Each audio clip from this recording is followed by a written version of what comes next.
Santo. Amen. Il Signore sia con voi. E con il tuo spirito.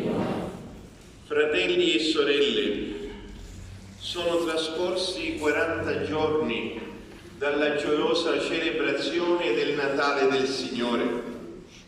Oggi ricorre il giorno nel quale Gesù fu presentato al Tempio da Maria e Giuseppe.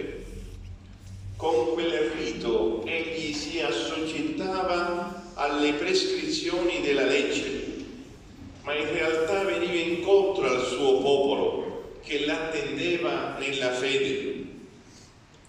Guidati dallo Spirito Santo, vennero nel Tempio i santi vegliardi Simeone e Anna.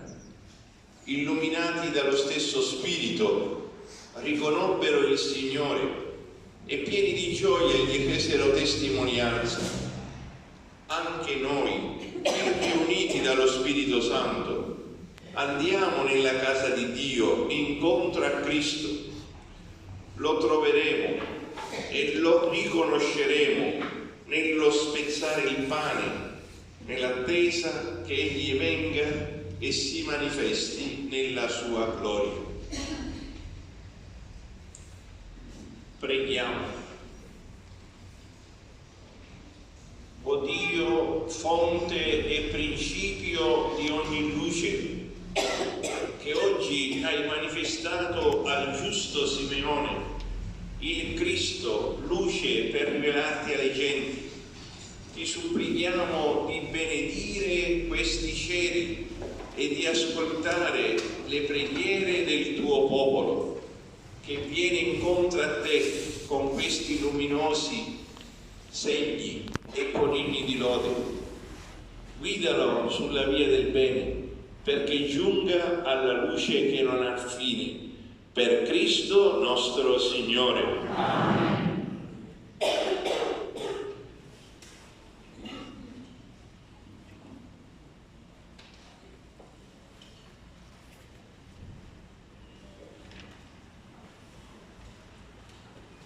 Canto numero 2. Il Signore è la luce che vince la notte. Gloria, gloria, cantiamo al Signore. Gloria, gloria, cantiamo al Signore.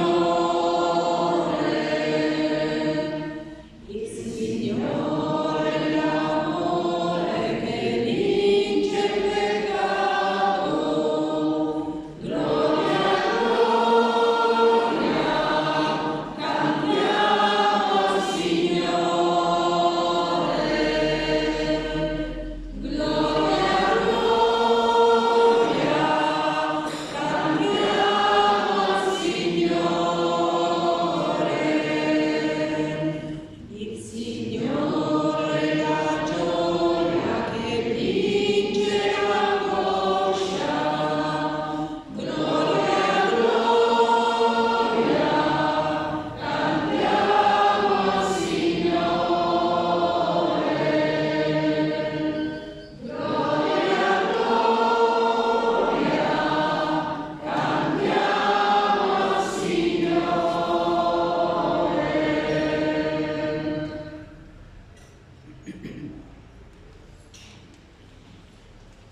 Ora ci disponiamo per la processione verso la chiesa parrocchiale.